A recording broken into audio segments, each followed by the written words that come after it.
Hello YouTube, Ian from the bedroom here, your guitar junkie with two great looking single cut LP guitars. So this is like the third time, and let's have a go with this.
Yeah, 3 minutes, 4 minutes. I guess I timed that right. Let's do the same thing with the Epiphone. So this is the Agile. What is it again? I don't remember. AL 3100 MCC. Floyd Rose, Grover tuners, ebony fingerboard, mahogany neck and set body, mother of pearl inlays. Yeah, Floyd Rose. Yeah, it's got that splitting junk on there. Who needs it, right? Let's go with this one here. Joke of the day. I ate 2 pieces of string yesterday, and they came out today, tied together. I shit you not. Oh, here we go. Same thing. It's rock and rolly.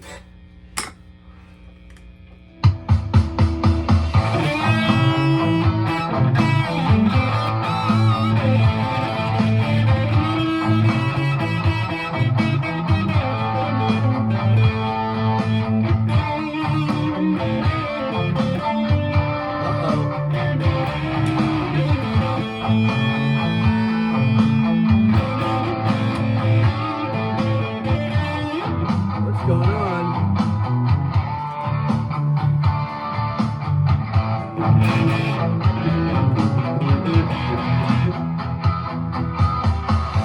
Something doesn't sound right.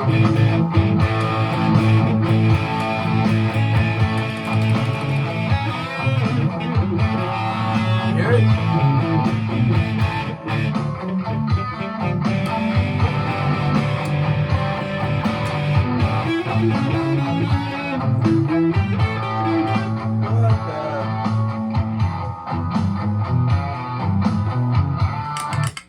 Yeah, it's got to be the guitar. I guarantee it. Yep. Great times.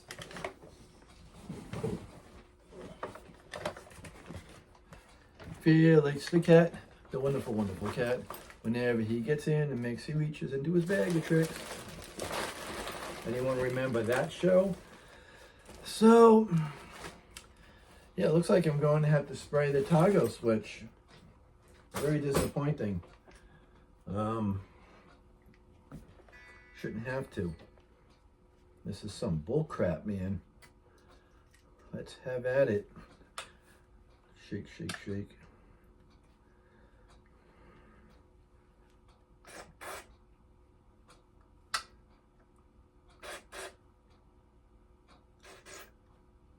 Okay, as it drips.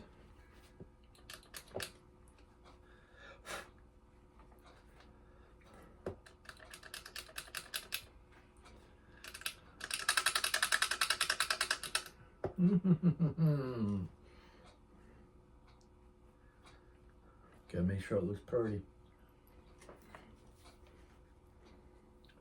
Let's see what we got now.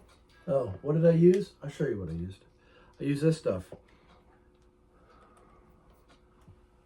I used that, got that from Amazon. $4 or $6. The dude from Holy Benton. What's his name? The guy that does the videos for them. He sent me an email with a link to get that because I was having problems with a couple of my Holy Benton switches. And that's all it was. I guess once they were made, they were sitting around and they're in a dusty warehouse or factory or something.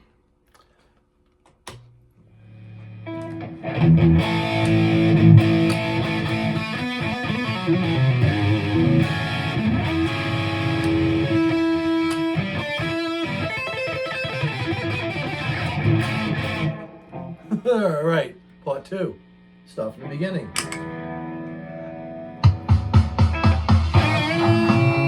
I want to grab one up.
Okay.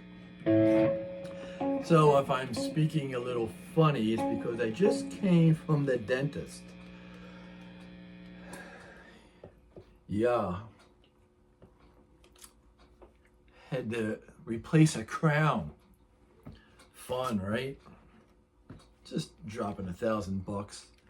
Sitting there, joking. So, yes, put that on standby. Finally. I just picked these two because they look very similar. And man, these are sweet. Let me just do that like that. I'll use that for the thumbnail. So, believe it or not, listen to this, campers. The Agile body is a little bit thinner than the Epiphone. Yeah, by almost 1/4 of an inch. Let me try if I can do this here, if you could see that. Does that help? So, yeah, I spoke about this one. And, wait, let me see.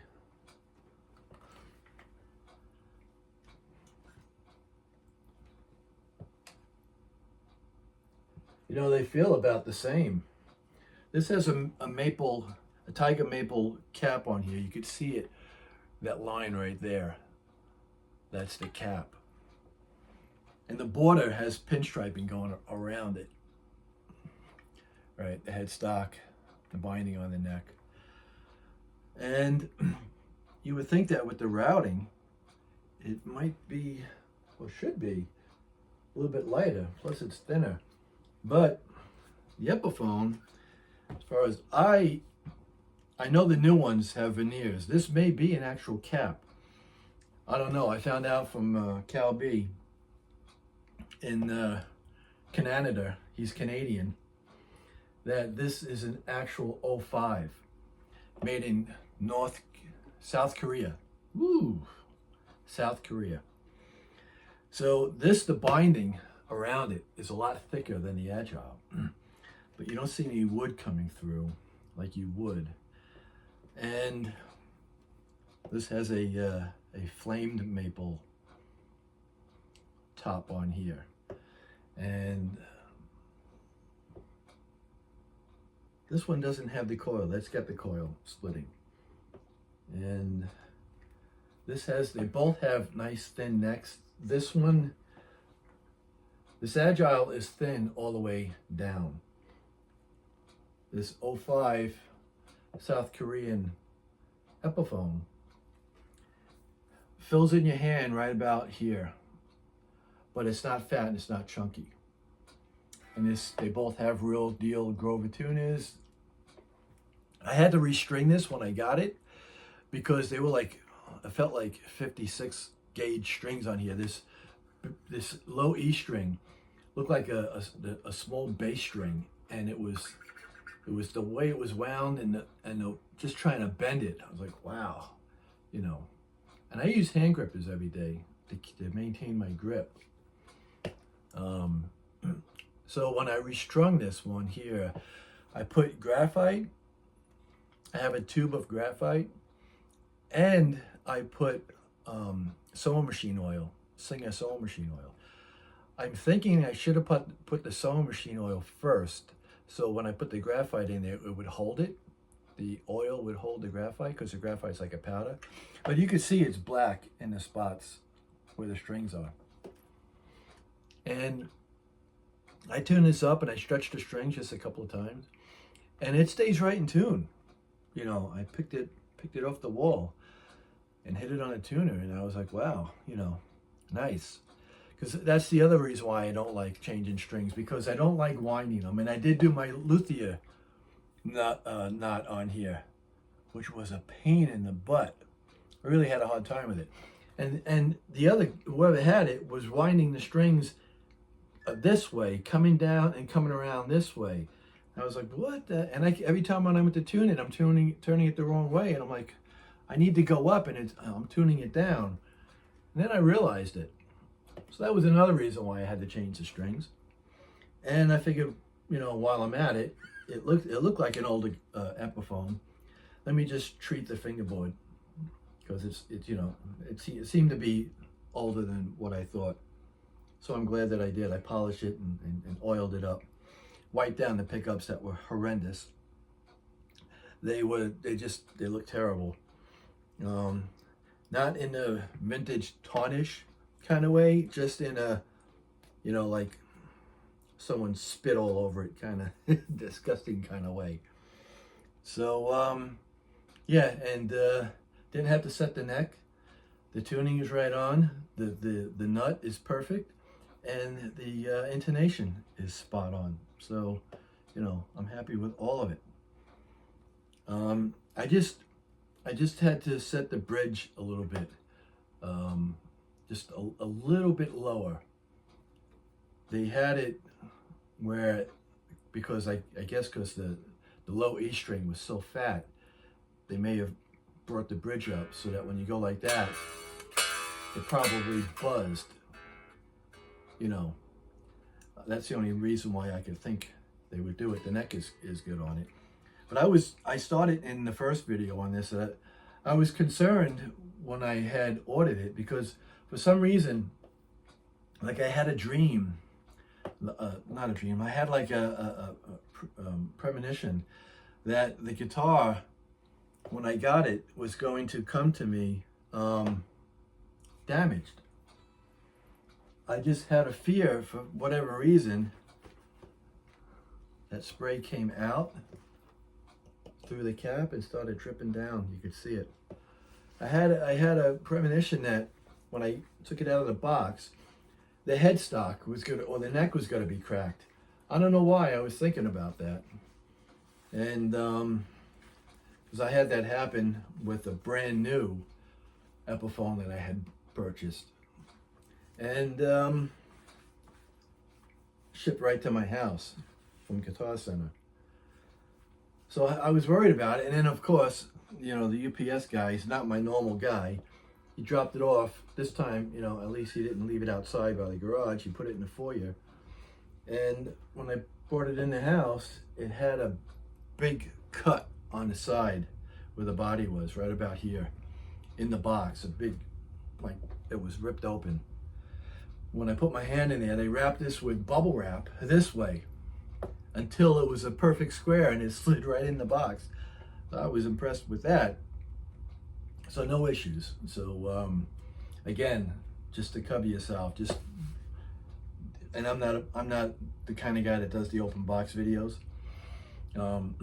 I do that when I get something, and just to cover myself so that I can say, look, here's the picture of the box before I open it. Here's me opening it, you know, and here's me taking it out, and oh, look, I've got a problem there.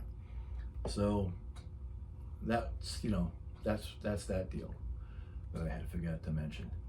But yeah, again, the other thing is that the scarf joint for the head to be glued to the neck is right here. And you can see this is a little bit darker, this is a little bit lighter. But right in that spot, right there. Other than that, no spacer down here, no 2-piece, 3-piece mahogany.